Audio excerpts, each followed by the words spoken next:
Nice to meet you. Hi, I was talking on the phone. My name's Jessica Brito. Hello, I'm Vero. Bebo? Hello, I'm Nady. Nady? Yes, And what was Bebo? Vero, Veronica. Oh, Vero. Oh, okay, Vero. Okay. Yeah, Nice to meet you. Nice to meet you. And the three of us are the founders of Read Amigas. Nice. Congratulations. And how many books and have you read so far?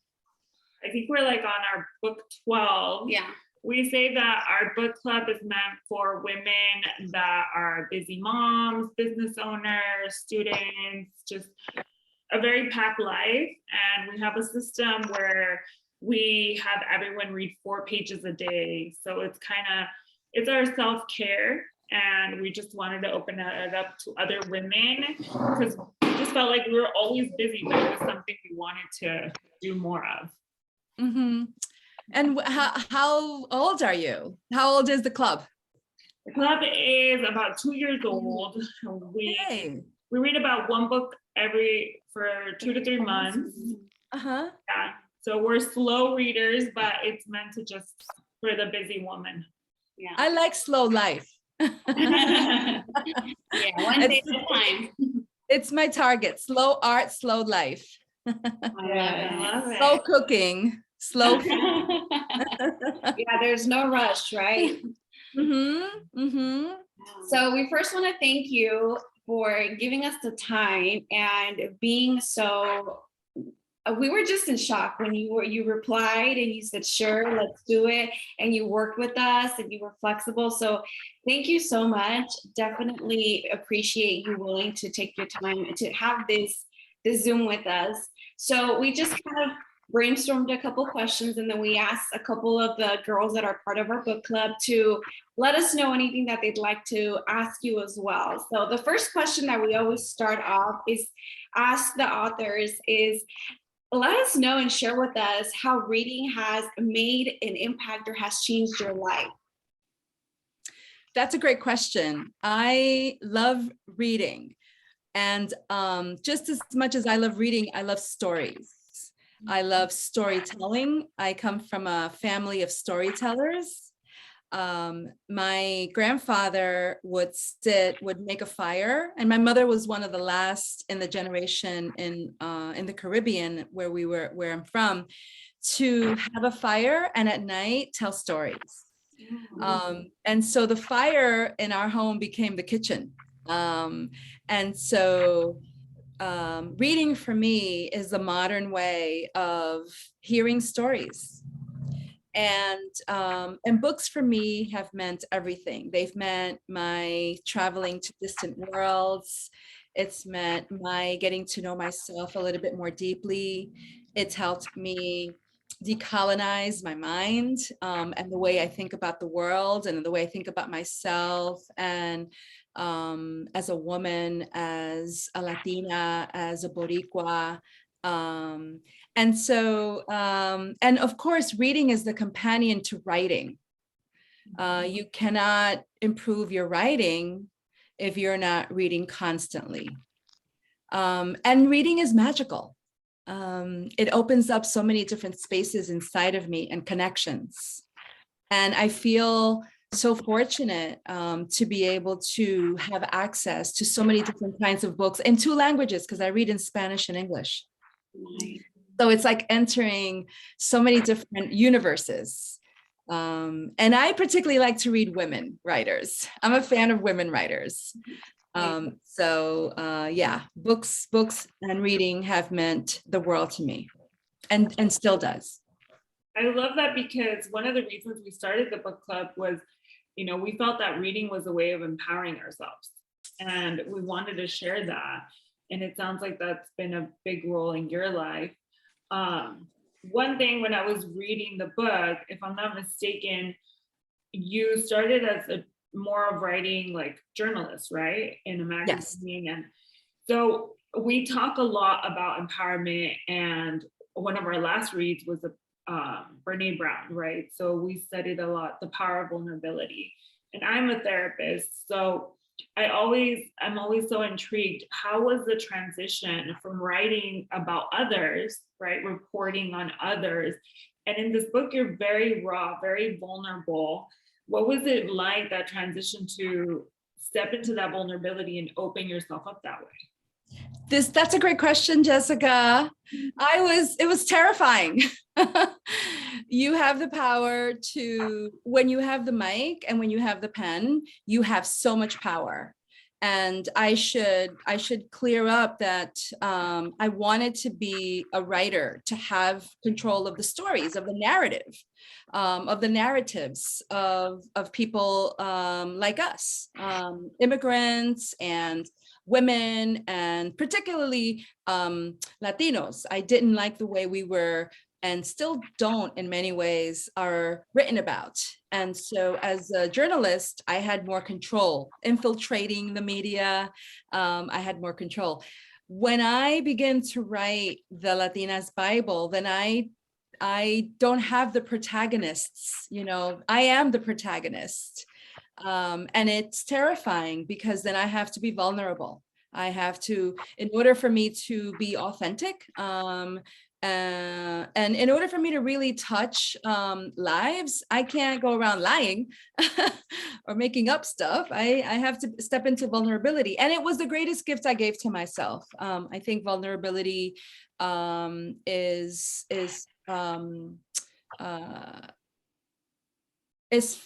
foundational for living an empowered life. Touching those tender spots, allowing yourself to feel. It's humbling. It's not easy, but it's important.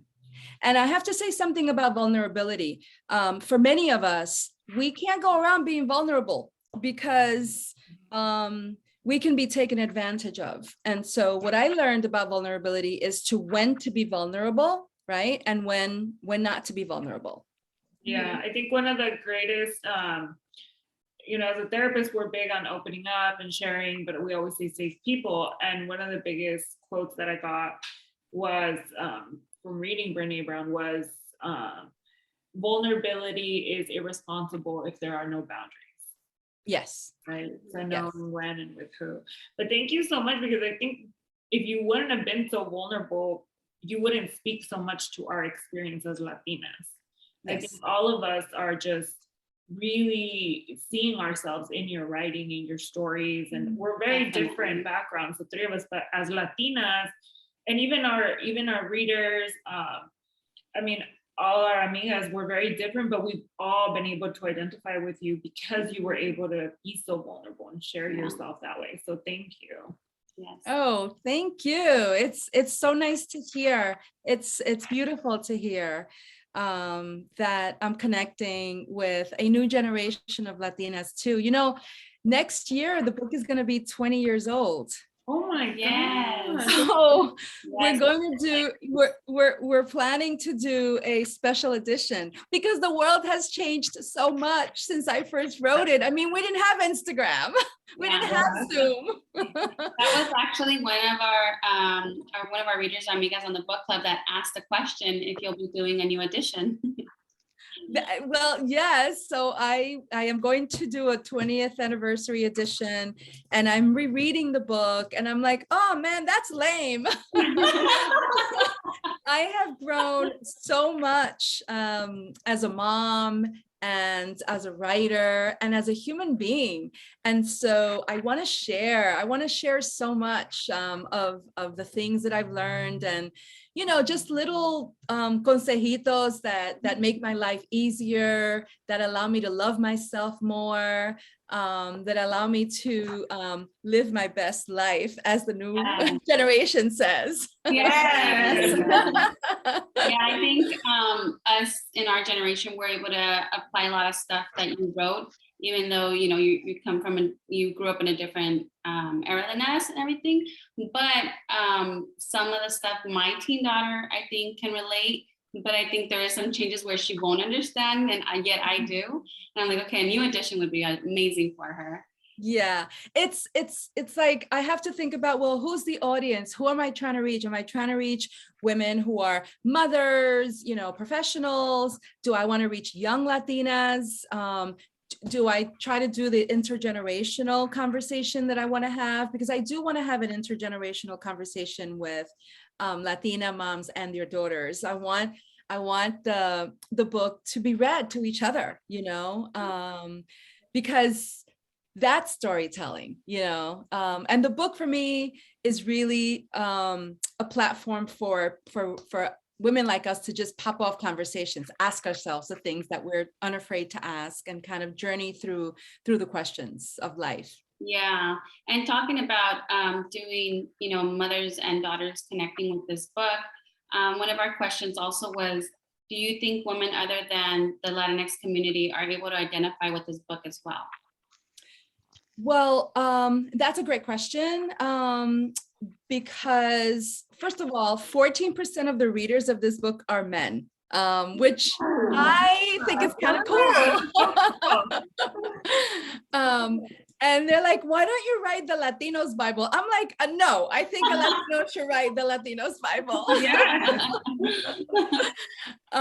So absolutely. I think when you strip away all of the things that, culture and the nuance, and race and ethnicity, I think women experience the world differently. All women experience the world differently than men.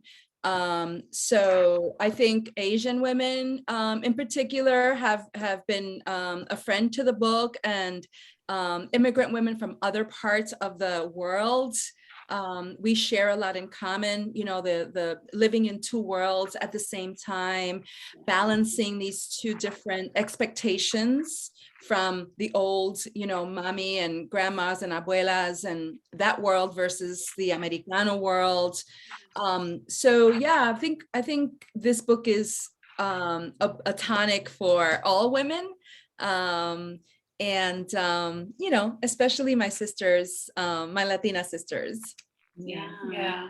What's interesting is, so I always market myself as a Latinx therapist, and I was influenced by another Latinx therapist. And when I first wanted to make that transition and really advertise or market myself that way, a lot of the questions that people around me were, aren't you going to lose a lot of clients because you're marketing yourself as a Latina?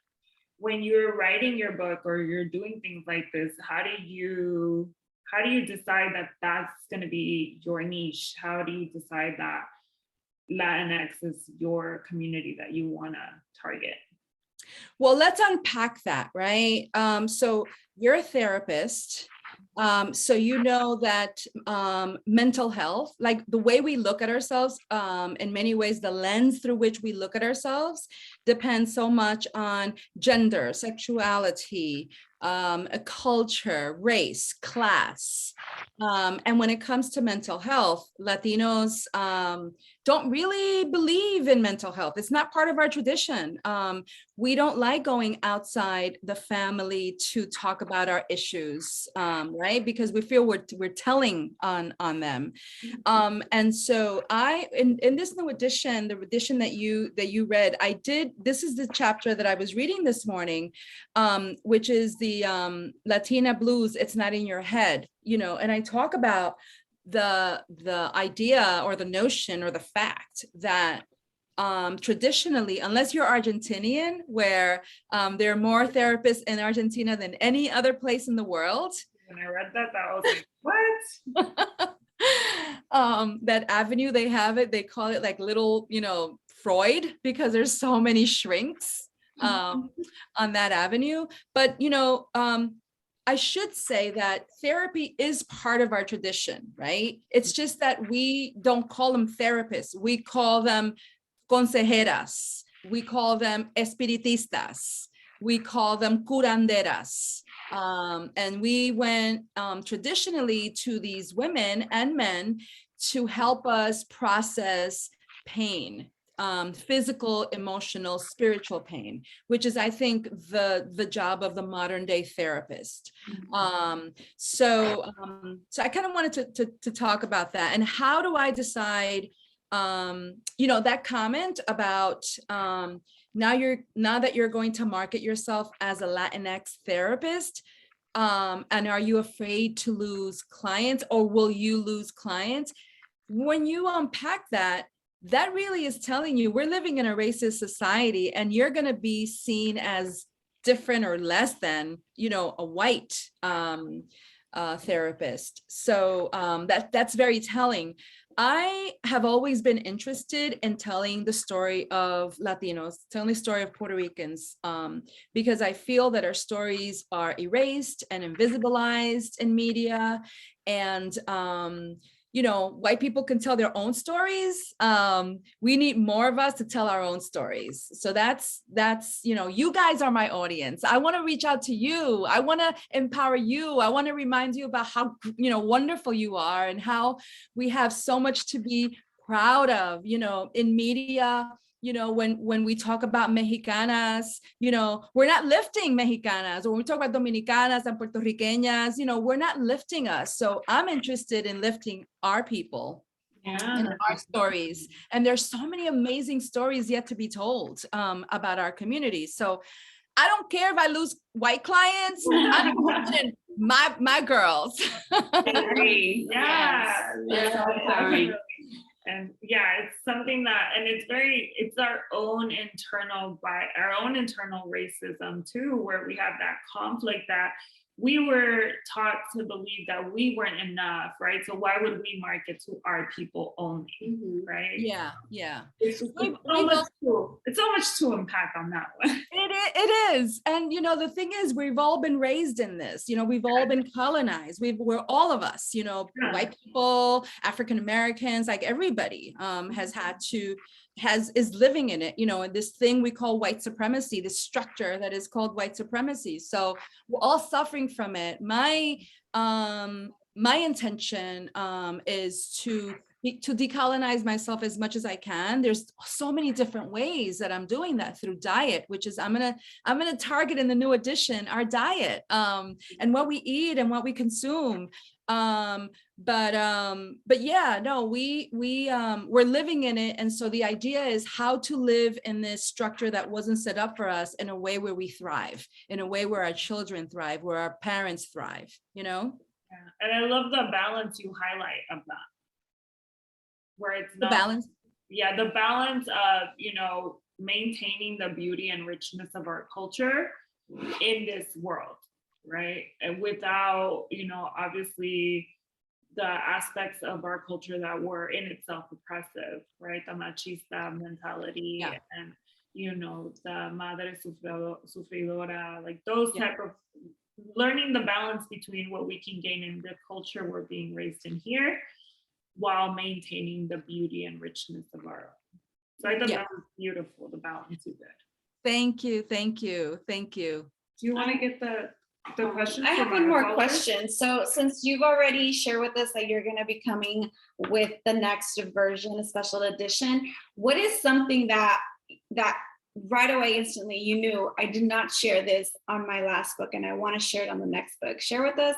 I know you just shared the diet part, but what is something that you also know that you missed to share? Although you hit every point on the book. I was like, this is literally the right Bible. So I'm excited to know there's another edition coming, but what is something that you're going to include on the next one?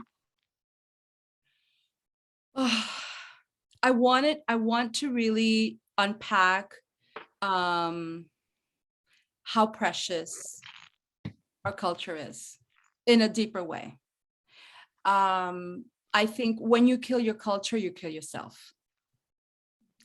And we have been, there's been attempts to kill us, to make fun of us. And yet they make money off our culture, lots of money. And so I want to unpack it more deeply and talk about my own journey of decolonization and finding myself in places. And I write about this a little bit in the chapter called Going Home. What does it mean to go home, right? Yeah. To go back to the lands that your parents, your grandparents are from. I want to write a little bit more about the ancestors and how to reconnect and remember, right? Because we carry our ancestors in our DNA, especially the abuelas and the bisabuelas and those great grandmothers. And there's so many beautiful moments that I have experienced reconnecting to my ancestors. So I want to explore that. I want to talk about slow life. You know, it's funny that we were kicked off Instagram because I'm not as much on Instagram, and it has nothing to do with age, right? Or generation, because my niece was telling me, I don't know how old you girls are. My niece is 20. She's we're in our 30s. Okay, so my niece is 20 and she's not even on Instagram. She goes, Titi, we're on TikTok. Forget, Instagram. True. Instagram is for old women. And I was like, what? We need to get on TikTok then. So there's always, the young generation doesn't want to be where, older people are. So, but I do want to talk about the mental health effects of being online and not being in your body. It takes you away from your body. Being always in this virtual space, as beautiful and as wonderful it could be, it's also very detrimental to our own definition of ourselves, to our own sense of self and wellness. So I want to dedicate some time to kind of think about these issues. And I want to talk all about the slow life, the slow life and how delicious and beautiful it is. Yeah. Those are, major themes that I'm gonna tackle. And sex. Yeah. We don't talk enough about that. We don't. And, there's so many taboos still in 2021. And understanding ourselves, through our hormones, through what it is that our bodies are telling us, and honoring sacred sexuality, without shame, being in a space where no matter how old you are, you feel yourself as a complete sexy goddess without feeling, the shame that some of us have felt, without feeling like putas or, and there's nothing wrong with putas either. Yes. And it's interesting that you say that, because we've been working on training with another therapist who runs healing circles, and she talks a lot about unpacking how these blocks are affecting our chakras, and how it all starts really like we did a whole session on just our womb, right? And healing our womb and healing our being, and as women, our sexuality, the power that it has, but the beauty in it, as opposed to the shame that many people carry when it comes to sexuality. Mm-hmm. Yeah. Well, when you think about it, right, we're living in a patriarchy. I talk about this in the book, but I don't talk about it in terms of 2016. But there's this notion that Latinos are sexist and machistas, and that our cultures are machista. Well, I got news for those people, because Latin America has had women presidents, whereas this country hasn't, right? Yeah. We know what happened in 2016. We know what happens when women run for office. Sorry, we talk about the patriarchy and how first it's like, okay, so we're so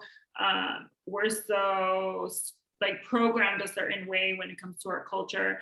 But then as women, right, it was crazy to hear other women say women can't run for president because we're emotional. I was like, oh my God, like the patriarchy is so strong that as women, we believe these just thoughts that are so detrimental to us. Yes. Right? Yes. Yeah.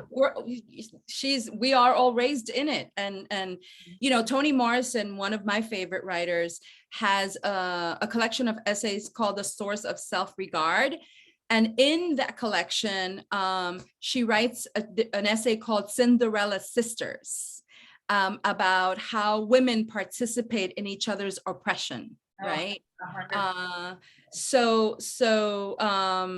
Well, first I wanted to also talk a little bit about how traditionally in our indigenous cultures, right, when we go back, it was the women rule, right? We know that this is true in all of indigenous cultures all over the world. The pussy was revered, right? The womb was everything, the portal to everything.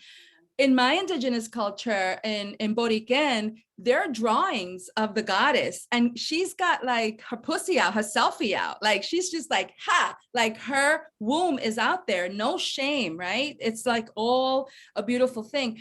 But I want to talk about the politics and how in our tradition, in Native tradition, women were the ones who choose the leader. We are the ones who are raising the leaders. And in a circle of women, we decide the man who's going to be the leader of our communities. It didn't mean that he had the power. It meant that he was our representative to the outside world.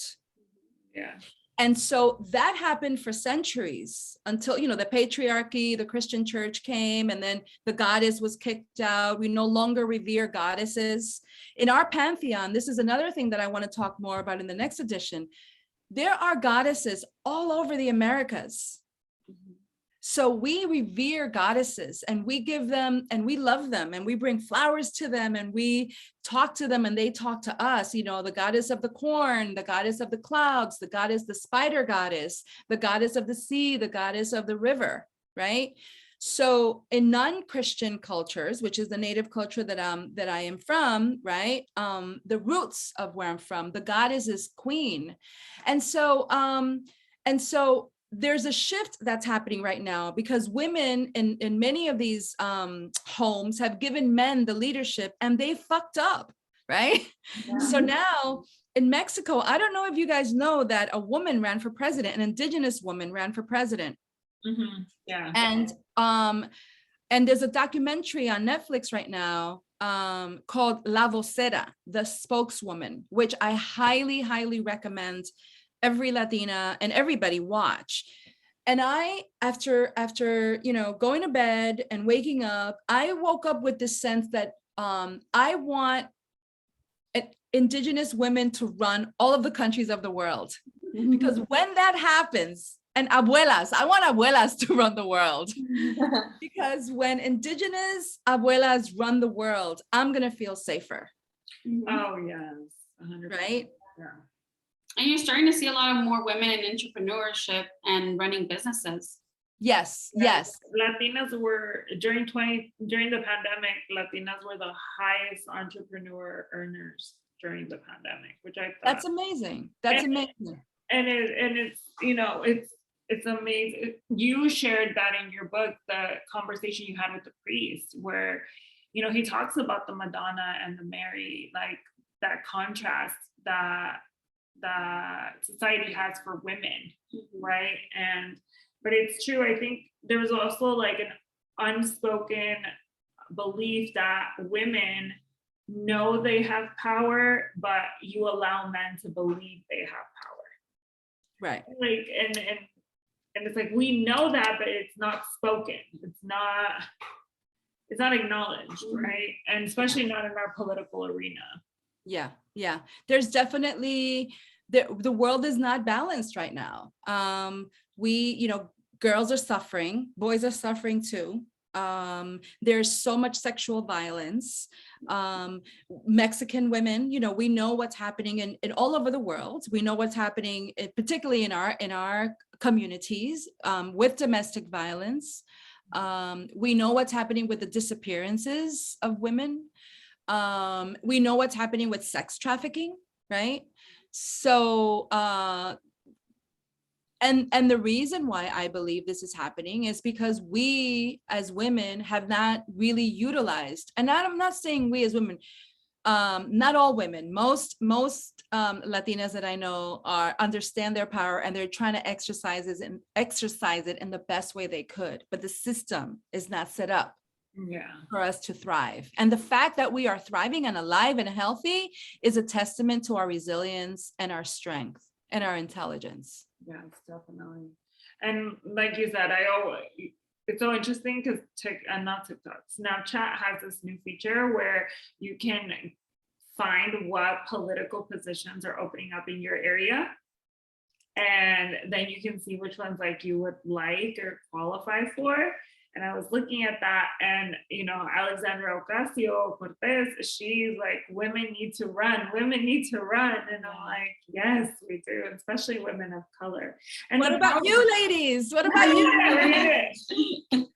And the thing is, to run for local office, like to run to hyper local offices where all of these budgetary decisions are made.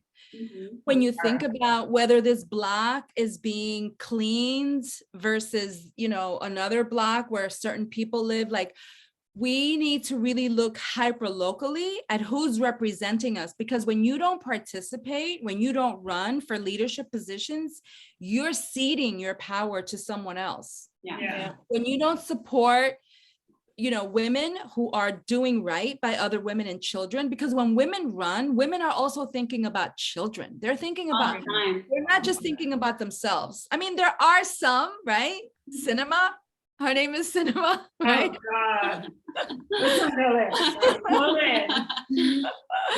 But I encourage like you three, like next year when we touch base again, I want to hear that you ran for something. Okay. Set up a goal. We're running. Well, we're very thankful for your time.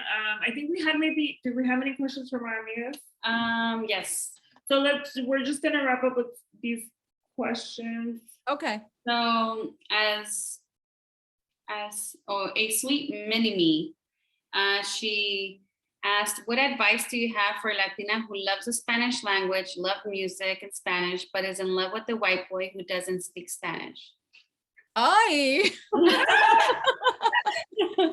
Que le enseñe, ¿verdad? Que le enseñe. Sí, que le enseñe. Like, totally.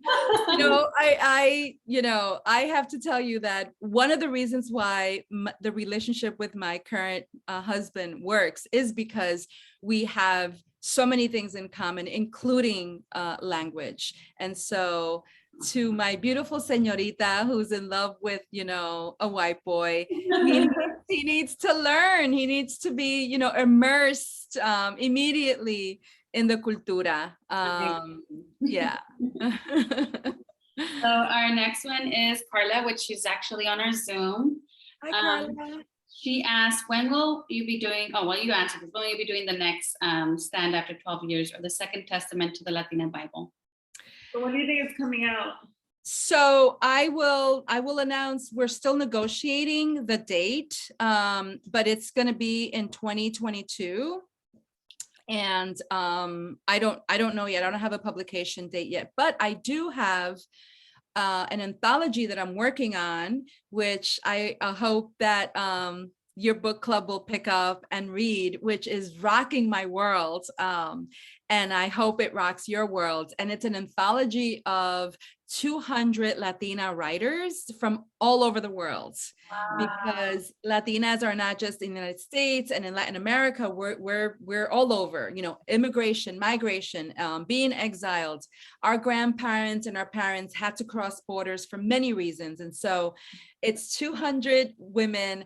And I'm starting, I have from like a cloistered nun, Sor Juana. You guys know about Sor Juana? Yeah, I'll explain. Sor Juana, back in 500 years ago. Honestly, I know it from a corrido. Yeah. There's a corrido by Los Tigres del Norte. Really? Oh, I have to read. I have to listen to it. Yes. Yeah. Yes.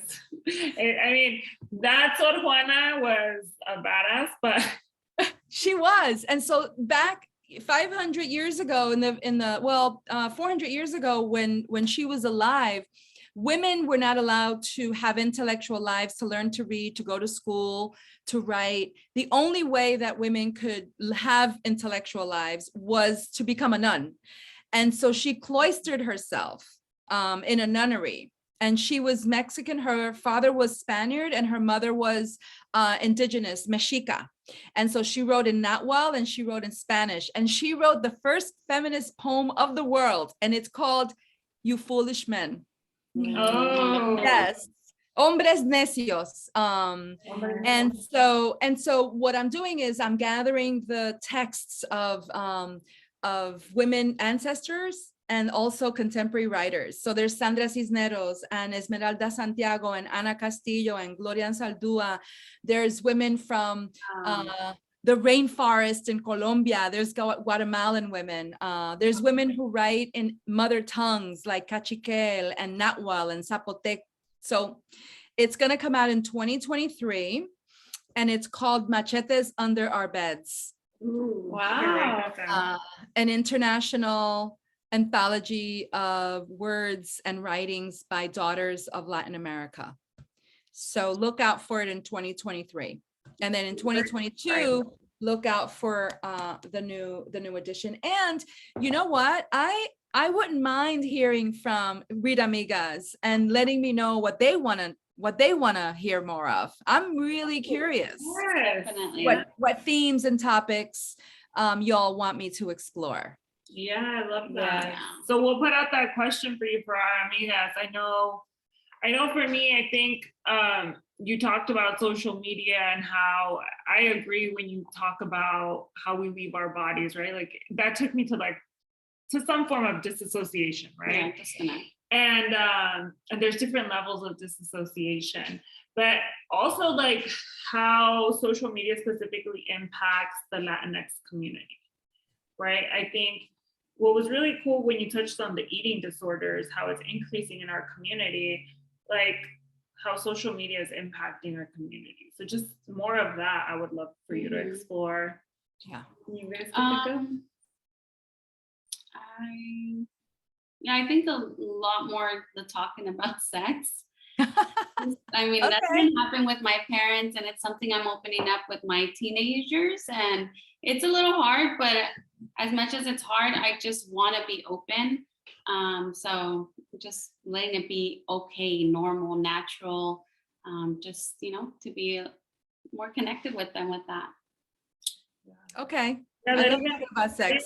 that even brought up so we're all moms, the three of us. So just that in itself, like, I know that being a mom, of like being our parents being immigrants, or not my mom, but their moms. Mm-hmm. But I just wonder, like, what's the difference, or what your views would be on us as moms, our generation, right? Yeah. Like the generations that have been raised here. Yeah, I think that I was gonna say the same thing about the relationships with our children, because I feel like we're moms now, so that's something definitely that we'd love to know more about. The mom guilt, right? Because we're the ones that are the backbone of the homes. We are the ones that pretty much do it all, right, in our household. Yeah, So the empowered Latina mom, because we all run businesses, so it's pretty, that guilt, we all feel it.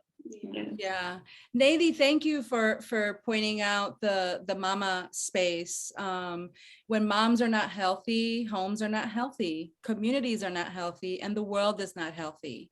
And we don't really talk enough about that and reflect enough about that. And what does it mean to be a healthy mom so that we can raise healthy children? How do we break traumas yes, we have experienced, right? How do we go into those wounded spaces? Because when you're a mother, all those things come back, without even understanding that they are, in your life. You're kind of parenting in a way, have you ever said to yourself, I'm becoming my mother? yes. And sometimes it's a great thing. Sometimes it's like, yes, but sometimes it's like, oh no. Yeah, I've literally caught myself mid-sentence saying, oh, I swore I was never going to do this to my child. It's like these switches come on, We have Daisy on the chat that she asked, she'd love to hear more about grief in the next book. and also how we honor our loved ones, how we remember them, how we support one another? Oh, such a beautiful question. I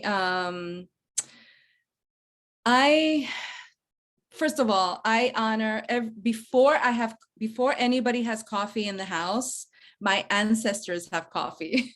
My mother has coffee. Like I pour, it's going to be next year. I'm sorry, this December when she makes 1 year of ascending to the ancestral plane.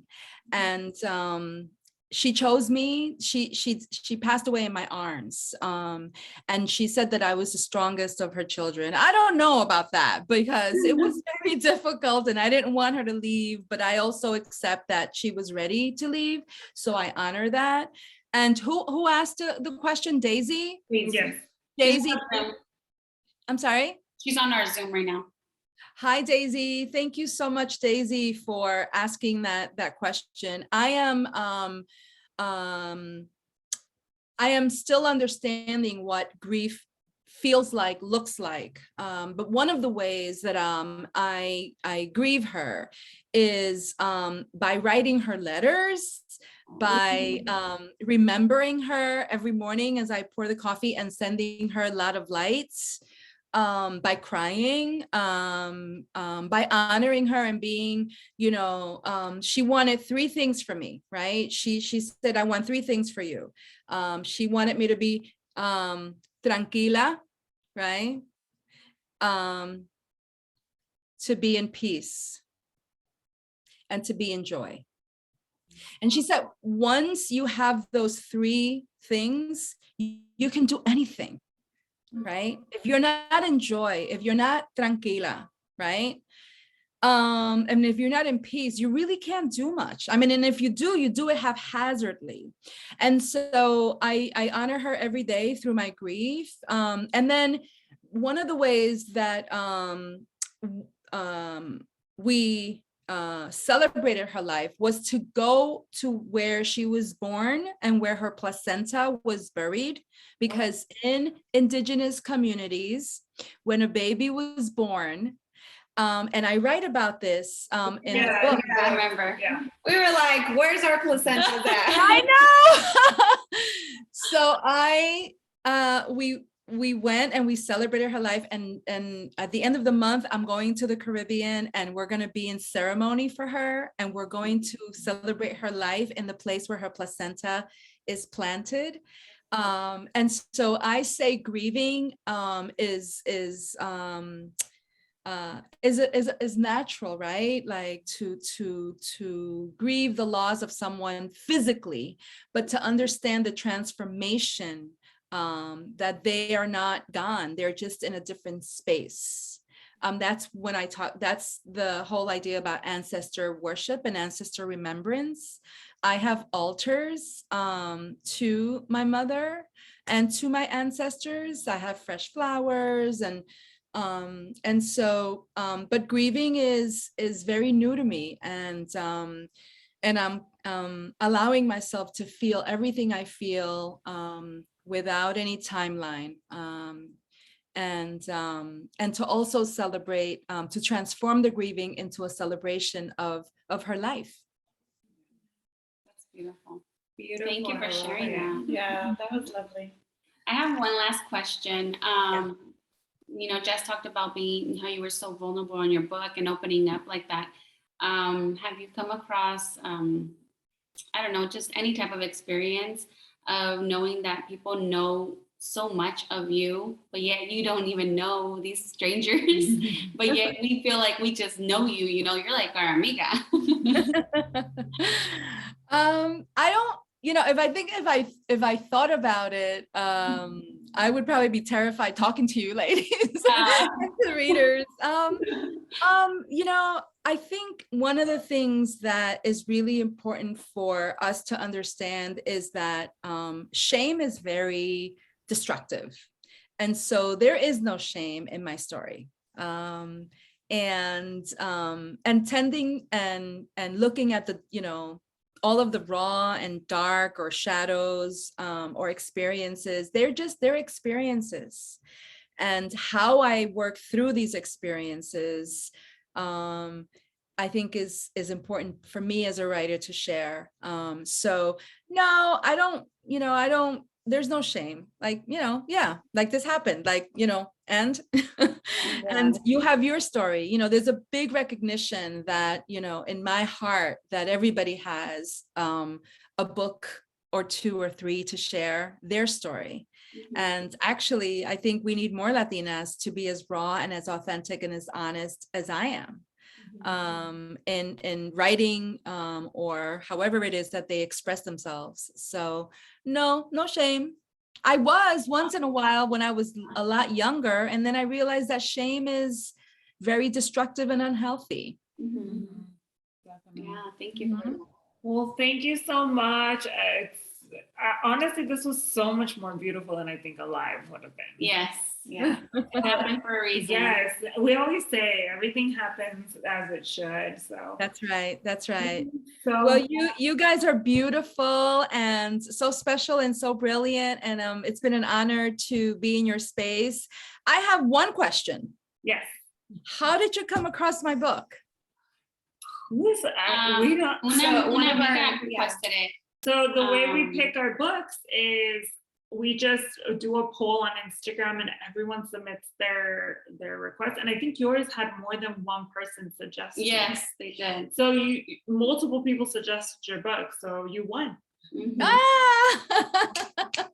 Yeah, we have a very strong community. I want to say about almost 30 ladies are part of our book club. Mm-hmm. And like Jessica said, once we're done with the book, we open it up. Everyone sends us their request. And yours is the chosen one. And we're big believers how we're meant to read the book that's chosen by majority of vote in our community, because again, we like to include our community in most of our decisions. So we say you read what you need.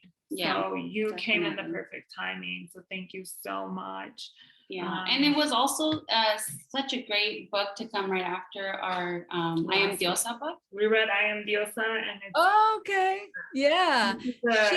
I know her. We her also. She's amazing. So we're doing a healing circle training with her. Excellent. And, I'm an MSW, she's an MFT, so it's been a really good experience just to learn. And so your book was perfect after hers. Yeah. That's wonderful. Wonderful. Well, it's been a pleasure to meet you and to engage with you. Thank you. Thank you so much for creating this amazing Bible. Yes, we'll keep in contact, and we're excited to see when your next projects are coming up so that we can make sure to let all of our amigas know. Yes, wonderful. Throw out our questions to our amigas to also see what they want for your next book or any questions like that. Okay, sounds great. Sandra. Thank you so much. Bye. Take care. Abrazos. Bye.